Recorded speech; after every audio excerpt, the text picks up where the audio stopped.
warahmatullahi wabarakatuh. Alhamdulillah wassalatu wassalamu ala Rasulillah wa ala alihi washabihi ajma'in. Rabbi shrah li sadri wa yassir li amri wahlul 'uqdatam min lisani yafqahu qawli, amma ba'du. Pertama-tama marilah kita panjatkan puja dan puji syukur kehadirat Allah Subhanahu wa taala, di mana pada malam hari ini kita masih diberikan kesempatan untuk berkumpul berjamaah di malam yang mulia ini. Sholawat dan salam tak lupa kita semoga selalu tercurah dan terlimpah kepada Rasulullah Muhammad Sallallahu Alaihi Wasallam, kepada para sahabat, kepada keluarga, pada ulama awalun wal akhirin, dan kepada kita para umatnya yang semoga selalu istiqomah dalam menjalankan sunnah-sunnah beliau. Ya, alhamdulillah.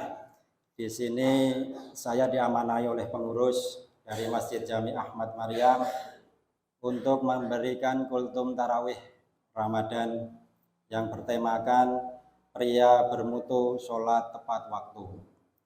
Ini kadosnya perlu ditambah nih Pak. Pria bermutu sholat tepat waktu di awal waktu dan di masjid selalu. Ini kenapa ya? Karena sholat itu adalah suatu amalan yang paling mulia, amalan yang paling mulia nomor 2 setelah 2 kalimat syahadat.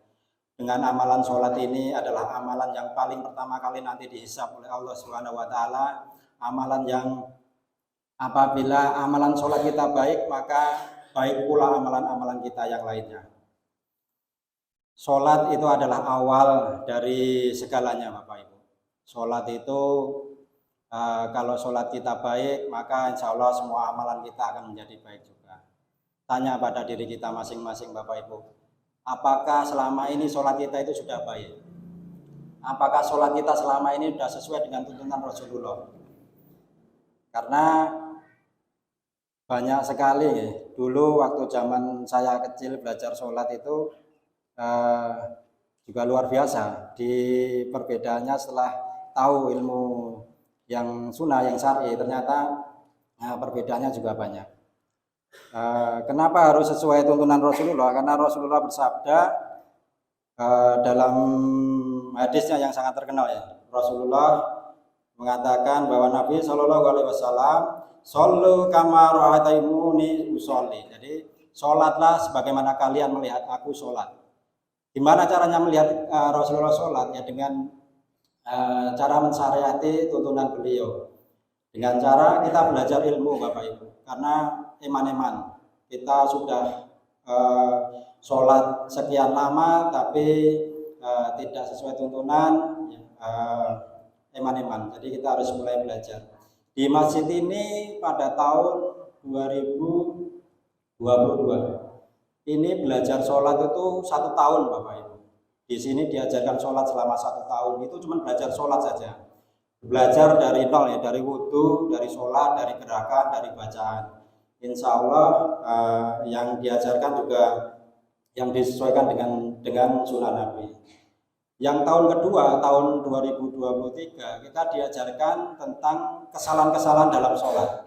Ternyata luar biasa banyak juga kesalahan-kesalahan dalam sholat itu. Jadi eman-eman kalau kita dari sekarang tidak belajar tentang ilmu syar'i, tentang cara sholat yang benar. Kenapa harus sholat di awal waktu Bapak Ibu? Karena kita sebagai umat Nabi Shallallahu Alaihi Wasallam harus mencontoh beliau. Karena sholat itu pada saat itu Nabi ketika mendengar adzan, mendengar panggilan langsung meninggalkan.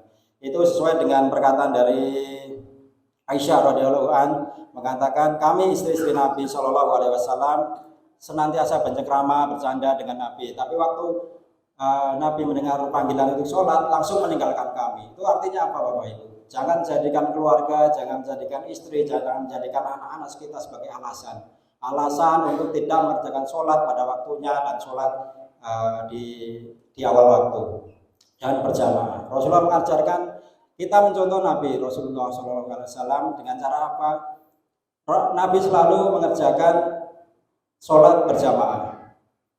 Nabi mengerjakan sholat di rumah waktu cuma keadaan sakit Bapak Ibu, keadaan uzur syar'i, itu boleh sholat di rumah. Uzur syar'i itu apa? Sakit, bisa hujan yang sangat lebat, naik gerimis ya ampun pakai.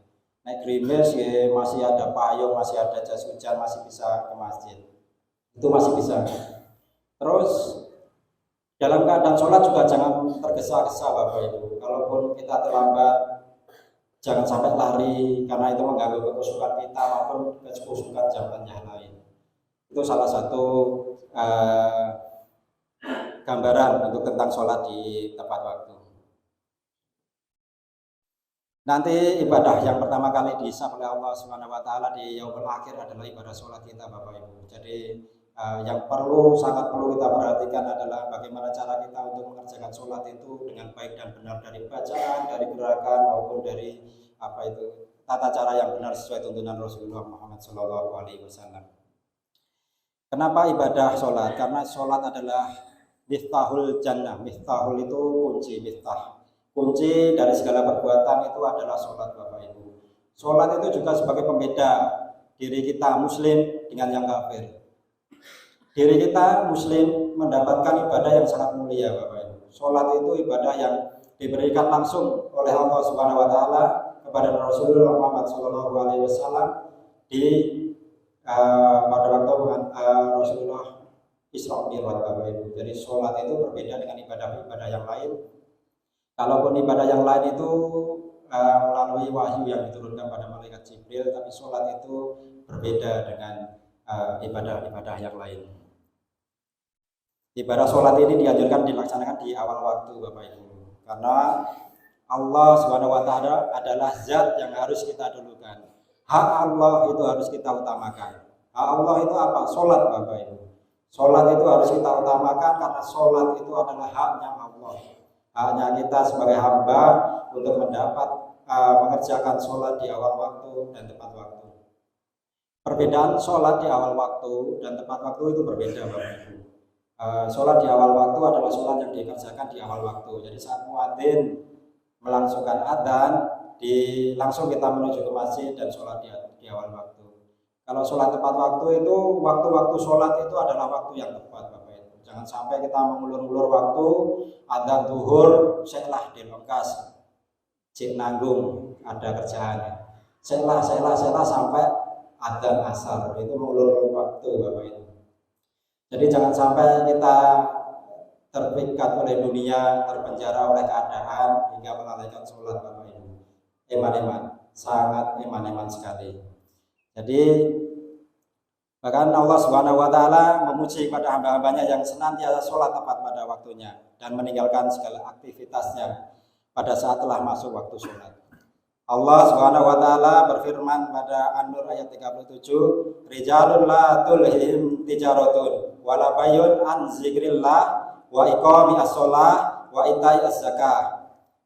Jadi laki-laki yang tidak dilalaikan oleh perniagaan dan tidak pula jual beli dari mengingat Allah dan mendirikan sholat dan membayarkan zakat. Jadi ayat An-Nur ayat 37 ini ditafsirkan oleh Imam Ibnu Katsir rahimahullah taala, menafsirkan bahwasanya para sahabat di kota Madinah dulu itu mereka para pedagang, para penjual, para saudagar. Mereka berdagang seperti biasanya kita berdagang. Tapi saat mendengarkan panggilan untuk sholat, mereka langsung datang ke masjid, langsung datang menunaikan sholat berjamaah. Dan itu terjadi sampai sekarang di kota Mekah Bapak Ibu. Jadi di setiap kali ada adzan, panggilan adzan, toko-toko di sana itu tutup langsung. Mereka menggelar sajadah mereka di depan toko untuk melakukan sholat berjamaah. Mungkin ya bukan dikatakan jamaah karena jamaahnya juga jauh ya. Biasanya untuk berjalan kaki dari toko satu ke toko yang lain juga jauh, tapi mereka tetap melaksanakan sholat tepat pada waktunya.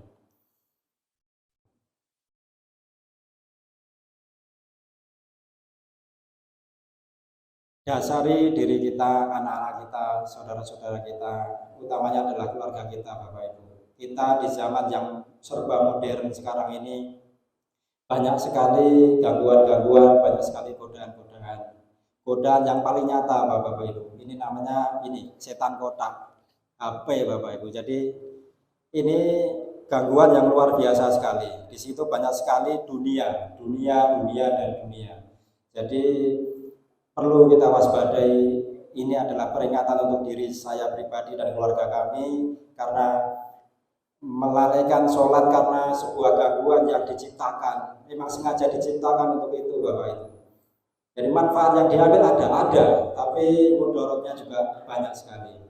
Maka dari itu, bagaimana cara kita membentengi diri kita, anak-anak kita, keluarga kita untuk selalu menjalankan ibadah sholat tepat waktu, di awal waktu, dan berjamaah selalu.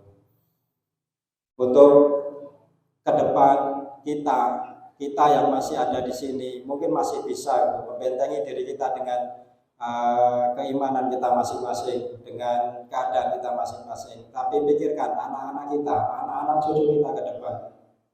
Kalau tidak ada benteng di diri mereka Bapak Ibu, ini zaman sudah luar biasa canggih. Mobil pun sekarang sudah bisa jalan sendiri, nggak perlu setir, itu sudah bisa Bapak Ibu. HP itu sekarang sudah 5G, 5G, itu sudah luar biasa canggih. Jadi bukan itu saja gangguannya Bapak Ibu.